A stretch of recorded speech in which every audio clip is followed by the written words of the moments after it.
campagne ya kosambwisa vie belle tina suka c'est maman na Enoch. Pour maman na Enoch mutazo fongolela biso ba coin o ezaki ya kokanga pour to comprendre vie ya vie belle bien. Est-ce que vous comprendre nga? Maman na Enoch mutazo fongolela biso ba coin na ba porte o ekosala ke to comprendre vie o vie belle a Memaka na Kinshasa. Alors maman Enoch m'a poussé demeurer à la haine à sopa matière. Maman Enoch peut mutazo sala confirmer biso vie à qui lele ya vie belle. Parce que quand vous défendez une personne, quelle que soit son orientation, quelle que soit orientation naie, boana droite ya quoi ko étaler ango na réseaux sociaux tant que vous défendre yé. Alors si vous fondez biso base ya orientation ya mutu na réseaux sociaux, vous confirmer biso directement vie o yo vie belle à sala. Alors pour ça maman Enoch ezalaki a sambwi sa vie belle, abimi sa vie o vie belle à sala. OK? Alors yangwana to comprendre makambu ebele.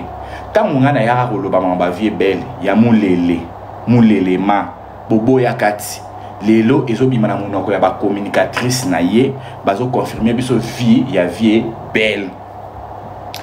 Est-ce que l'histoire de vie belle de Lolemo de mungwa eza lelo te ngana ya na fandi sabino awa ke vie belle akola na njombo na ngiringiri et pas ma vie boyebi live na ngana sala te boyebi yango to boyebi yango te.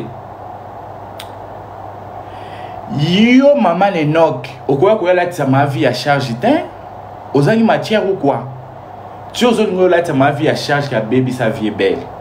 Non ma chérie boyebi sa vie belle abete la bino vérité vie belle abanda ki lele na ndako a grande sœur na ye place grande sœur na zara na libala et loko sala ba benga na vie belle pour na ki lele à l'époque banda ko bimana basketteuse moko boye na beta li solongo na réseaux sociaux basketteuse wana bakangama mapangu na ba vie belle place grande sœur na ya kota libala et ko sala ke mobali ya grande sœur na ya découvrir misala ya solo ke zana kati ya ndako nde ba benga na vie belle place ma vie akenda ko yamba vie belle na ndako yango wana yo ko loba te ke ma vie mutabanda ko bebi sa vie belle a ko bebi c'est par rapport à quoi et sur base de quoi vie belle bana misala na ye ko banda na ndako ya ndeko na ye ya grande sœur na ye oyebe on to yebe ngote boyebi sa ya bete la bino réalité pe l'histoire bien ma vie azaki ka lokwa musungi amoni mwana mwa ba bengani pona misala mabe na ndako ya ndeko na ye ayambi ye apesi place ya kufanda. OK? Alors lokola pe ma vie azaki ko se retrouver na monde ba boke abendi ya kotisi na maboke kombwana boyoka ya belle vie ezalaka basangisaka en liaison na mama vie ya pona maboke bapesa ngo na terme ya kilele te basangisaka kombo ya belle na vie ya esali belle vie. OK? Histoire on beta ba témoin killer baza ya nanga omba potongo depuis au dépôt aux États-Unis na PC Mbote a vivre na ngiringiri bana ngiringiri ba yebi histoire on azo beta bana ya ngiringoto ba yebi histoire on azo beta na ngiringiri na veni njombo so boke na njombo botu na histoire ba ko betela bino yango ça date et to suki wana te yo maman Enoch soko lobi ke belle vie vie belle ba baby c'est pas ma vie et bongo bana o belle vie baby si parce que histoire ma vie na belle vie to kaka vie na belle vie to ka sou vie na x y t z t mais belle vie ça combien de liens de chaînes ya bateau ba landani na sima mukongo na ye o biso to yebi. Alors pour vous signaler encore et pour vous rappeler encore, cette live j'ai fait en direct de Paris. Dans sa live on a Paris na poto penza do banganga. So bolito tuta na ba bordir ya kitoko to panza na awa bo banganga. Combien de bateaux Belleville à BBC? Na combien de foyers au Belleville à Pandi? Beaucoup de gens qui ma vie. Oui, ma vie, on accepte. Le quoi, c'est pour oui, Azaki Mobala Belleville, ma vie, bon, on a fait un endroit à mais jusqu'à la preuve du contraire, aujourd'hui, Belleville va continuer la vie à l'Olémon. Belleville va continuer la vie à Misapi. Bon, quelle est la solution? Si vous voulez fan de là, comme voici là, le quoi PayPal. Au-delà de tout, dans un monde, bino bazoba. Bino bozonga na histoire assis là, oyo, abimana moi cité, mabimana mobali. Quel que soit dimension, ton niveau et ma dilou. Azaki mobalo, azaki na cocombre. Bon, mon attaque histoire assis là, apparaîtra kitoko. Dans le passé, azaki une femme qui bougeait à l'époque, abimana mobali. Mais vie est belle à l'époque, surtout zongi. Baso bimsela biso biographie, moi ça ma vie. Histoire bien notée. Histoire bien notée. Mais bien on voit ensemble sa belle vie, soit disant ba communicatrice ou baso promouvoir art, il y a belle vie. Besoin ko expliquer biso de batanda belle vie na nambe to ma vie à le quoi likaibo ki sala kindeki. Ba lembo la yi, besoin ko sonité. Besoin ko kilo teti besoin ko loba na yo mama ne no ko fado zo loba on na plaisir, na luxe nyonso. Et ça la bino sonité, faut que soni parce que moto boya relobela wana le passé ne zala ki mabe. Je préfère encore le passé assis là parce que bimana moto oyo azalaka na notoriété à l'époque na Congo et puis le kona ngwa zaki mobali. Mais belle vie. L'olemo. OK? Et puis ti le belle va continuer via l'olemo. Si les lots Belleville vont continuer via l'olemo, abomi ba foya batu, abomi ma bara batu. Na comme tant sous nana bo senga na po foyo ka matière ou bien, faut fongola matoyo yo ka ko sale la sentiment na semblante parce que ba liya kanando kité c'est biblique. Même la Bible dit le beaucoup ememi na mabe faut kata yango.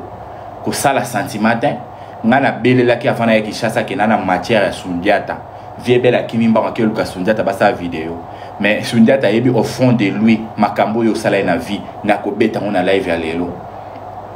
Les gens ont minimisé Madilu à l'époque na zaka na notoriété ko le Madilu bino boyebi te ke Madilu a légende bino ba senzi ya batama boke pour mona ba batama boke basa ba hypocrite ba senzi ba hypocrite boyebi te à l'époque Madilu azaka icône na mboko légende boyebi ngoto boyebi ngote na mboko yo mutazana Madilu a mututi pona à l'époque okuta na Madilu mone wapi so boujarate so oza fia kombote po eza lokwa lelo nde héritier baza boye so oza no garçon kombote fia kombote monele wapi na ngo ko brancher au place oyaza parce à l'époque déjà si la zo bouger mokili tia yeba na Madilu po Madilu pa yeba et po azaka si la leka na groupe Salongo. Oh, sérieux, on a Belleville, on a qui cause pas grande sœur na ye, na ngiringiri. Sérieux, on a Belleville, on a qui cause qui vient ko fuka ma ko ngunzama. Si la déjà ba ye mbaraye, ba kuta na Madilu. Ye Belleville nga ye Madilu wapi à l'époque. Est-ce que tu Madilu a koufi paix à son âme? A-t-il ko ye ba ye Belleville? Na koma na place où? Na kokoma. Et puis, maman Enoch c'est un traître. A formulé le biso ba branche relaxa biso batu oyo ba se complotera contre Sila. Parce que bino ba oyo ba Bartimeo boboya koyoka nan loko monité ozo yoka te. Faut mona na misu bobana kondima te ton na loba ke Belleville complotera contre Sila boboyati. Leka yaya complotera contre Sila boboyati. Mais le vérité bimiti et bimina munoranan ya Sarah yebisa mutulo kwa leka yaya a Sarah filme te a tournera te ana boutique d'habillement te ana salon to ba ça les publicité boyebisa matia zo mbongo na ye ya pasi mobola kele a ofana ndako ba chez les parents moi ça 40 quelque ti le loi ko ko ndako ta zaka chez les parents so occupé chez les parents go tout le monde attaque. Enfin chez les parents pour la cause à boire chez les parents c'est normal kaka chez les parents car normal le quoi banda kwa kinsenso mais alors se permettre que on n'est pas de la Sarah na musala nino Sarah zo salela ye na musala nini oyo Sarah zo salela ye ozu mutu lokwa dina na Miss Matadien fi mo afana na kitambo ana ba film malonga te na kati ya réseaux sociaux ana ba film beta raté boujarate ti azozo mbongo ko zu pesa Sarah na musani Sarah salela ye sur les complot pour na silate. Alors Sarah a besoin de assemble Sabino, ba senza ba comédie bokanse Sarah za mutu. Alnga bimi Sabino nde na écran pour la Sabino ke nde bozala wana bo se complotera contre Sila. En tout cas moi j'ai vite compris maman Enoch, elle était claire. Elle était claire en tout cas. À la kibiso ke bo complotaka. Pour moi lobi na munona ye abi demeurer dans les noirs. Et là, on a une vérité sur les actes complotés contre Sila. Pour ce lobby que Obimisa de Belva fout à Bisso, c'est qu'à foutre à Bisso pour te faire un Sila. En tout cas, elle était claire. Et puis, du coup, dans le à Tanguy Bisso à combat bateau batin de la Raimbo. À Tanguy Bisso combo, il y a Lekayaya, Miss Matadien, na belle vie, vieux belle. Alors, le lot comprend. Na lobakango awa avant de voyager dans l'émission à Salaki dernièrement. Oezata nzamba zo sa musana ye boko mona bat ba kubimana misu na mpoasa bat ba kubimana mpoasa et puis boko comprendre que belle vie clique wana bangun bazaki mabe contre Sila et l'équipe mikole belete et ça peut pas même un mois makambo bimiti bomoni ducha postete il est surpris ya komona ke bino bana basi ya maboki bo se comploter contre muninga na bino mwasi parce que bo PZT adversaire à l'embele à PZT. Et je vous signale encore, je fais les lives en plein Paris. Je suis en direct de Paris. Ok? Donc quand je dis que je suis en direct de Paris, donc c'est-à-dire préparez-vous. Je suis vraiment en forme. To koti na zone à turbulence. Allez, viens belle. Zwa kiti fandayaka. Nana bosenga na yo. Ma chère oyo, c'est tellement grave.